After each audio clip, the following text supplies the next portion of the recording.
संतों की जरूरत। गुरु अर्जुन साहिब फरमाते हैं कि यदि मालिक तक पहुंचना हमारे अपने बस में होता तो अब तक हम कदापि मालिक से बिछड़े न रहते। मालिक से मिला देने का कमाल केवल संतों में है, जिनकी संगत से जीव मालिक के रंग में रंगा जाता है। गुरु रामदास साहिब फरमाते हैं कि जीव अनेक जन्मों से मालिक से बिछड़ा हुआ है और इसका कारण केवल ये है कि वह अपने ही अहंकार में भरा हुआ अपनी मन और बुद्धि के दायरे में कर्म धर्म करता रहता है। अगर संतों की संगत प्राप्त कर ले तो उसे मालिक मिल जाए। कबीर साहिब इस मार्ग में संतों की आवश्यकता का अनुभव करते हुए फरमाते हैं कि जिस चीज को हम ढूंढ रहे हैं वह पड़ी तो कहीं और है और उसकी तलाश हम किसी दूसरी जगह कर रहे हैं, तो वह कैसे मिल सकती है। परंतु यदि हम किसी वेदी को साथी बना लें तो वह उस चीज को प्रत्यक्ष दिखा देगा। इसी प्रकार परमार्थ के पद के भेदी संत सार वस्तु को पकड़वा कर करोड़ों जन्मों की दूरी पल भर में तय करवा देते हैं।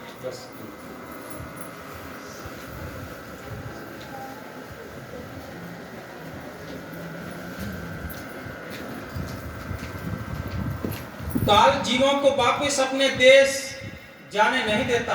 ये काल की नगरी है। संत कहते हैं उस मालिक के देश से ये रूहें आई हैं। काल ने बड़े सुंदर तरीके से जाल बिछाकर इन सारे रूहों को यहाँ कैद किया है।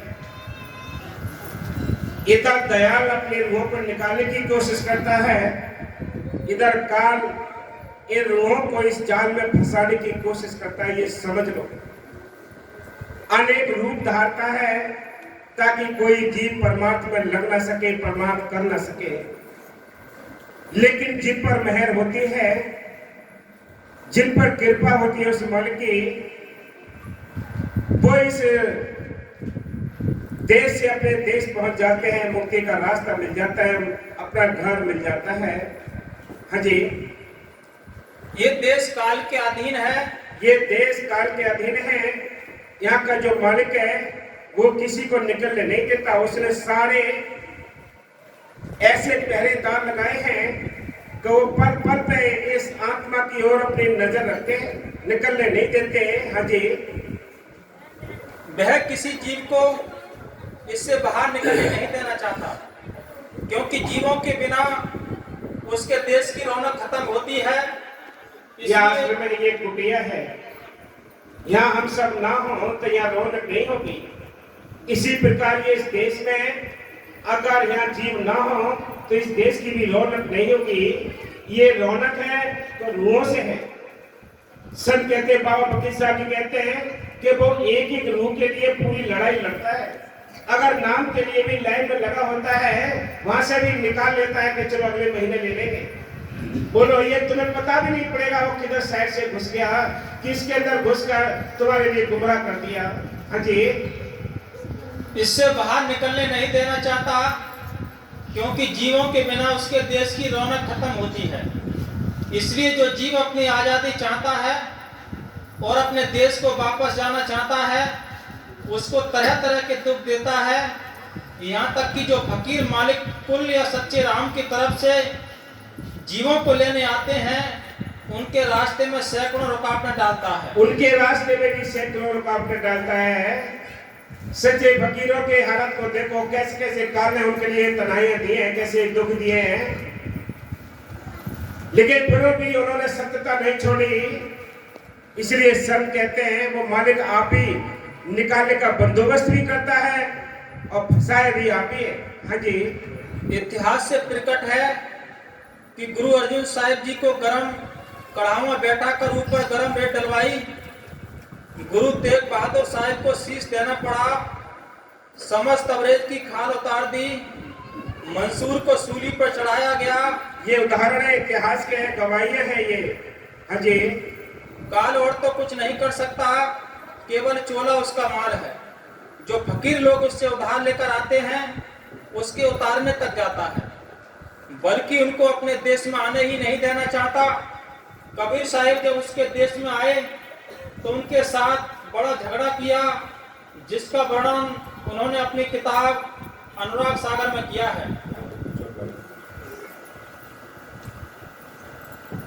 एक शक्ति जो कबीर साहिब का रूप धार कर आई, वचन चौपाई। काल निरंजन मेरे गुण राई, तीन लोक जह फिर दुहाई।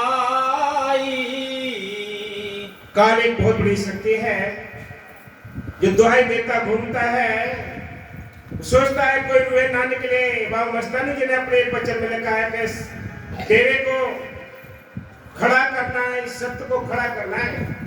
मन की मेहर हो, उसकी कृपा हो, उसकी बख्शिश हो, तब ये काम होता है। बाकी अपनी मन मर्जी से ये काम नहीं कर सकते। बिना उसकी कृपा के आगे इस कार्य को कोई कर नहीं सकता। अजी सात दीप पृथ्वी नौ खंडा, सप्त पाताल इक्कीस ब्रह्मंडा। सहज सुन में कीन ठिकाना, काल निरंजन सब हीन माना। ब्रह्मा विष्णु और शिव देवा, सब मिलकर काले की सेवा। चित्रगुप्त धर्म बरियारा। आपको समझ में आया? दो ताकतें हैं, एक काल एक दयाल। ये देश अधीन है काल के, लेकिन ये बोलने वाली करंट है उस मालिक की है। ये रूहें आकर फंसी पड़ी हैं। वो मालिक अपने संतों को भेजता है और यह जाल डालता है, किस लिए कि कोई रूह निकल आए, अपने घर पहुंच जाए। बाकी सारी रूहों की मत मार रखी है, किसी को सही बात समझ नहीं आती। समझ में आएंगे कैसे? वो उसने सारे रास्ते ही बंद कर रखे। हाँ जी। लिखने लिखे सकल संसारा, 84 लाख के और चारों खानी। ये 84 लाख दुनिया उसने बनाई है। संतों ने लिखा है कि ये 84 लाख दुनिया में टाइम काटने के लिए 4 दरवाजे, 4 खानियां बनाई हैं। कैसे? ये 84 लाख दुनिया जिसमें 30 लाख प्रकार के दरखत हैं, 27 लाख प्रकार के कीड़े मकोड़े हैं, 14 लाख प्रकार के पक्षी हैं, 9 लाख प्रकार के पेड़ के जीव है, 4 लाख में भूत प्रेत देवी देवता मनो जीवन। इनको भोगने के लिए 4 दरवाजे हैं। सेतज, उखमज, अंडज, जेरज। ये 4 दरवाजे कौन कौन से हैं? कौन कौन से जीवों को इन 4 दरवाजों में जाना पड़ेगा? पहले इन जीवों को जाना पड़ेगा, जल का जीव बनना पड़ता है, यानी सेतज जल के जीव बनना पड़ता है इस आत्मा को। अगले दरवाजे में आत्मा जाती है, इसके लिए घास फूस पेड़ पौधे बनना पड़ता है। तीसरी दरवाजे में जाती है, इसको पक्षियों की झुंडी में जाना पड़ता है। चौथे दरवाजे में जाती है ये रूह, इसको 4 पैर वाले जो जानवर हैं उनकी झुंडियों में जाना पड़ता है, तब कहीं जाकर इसको मनुष्य जीवन मिलता है। कितने टाइम लगा, कितने दुख भोगे, कितने कष्ट सहे, तब कहीं जाकर ये मनुष्य जीवन मिला। इसलिए संत कहते हैं कि तेरी आज भी ये मनुष्य जीवन मिला है, आज भी तुझे पल पल हानि हो रही है। मनुष्य जीवन पाकर भी सोच ले समझ ले, ऐ मन मुझे अपने घर जाने दे बस। हाजी।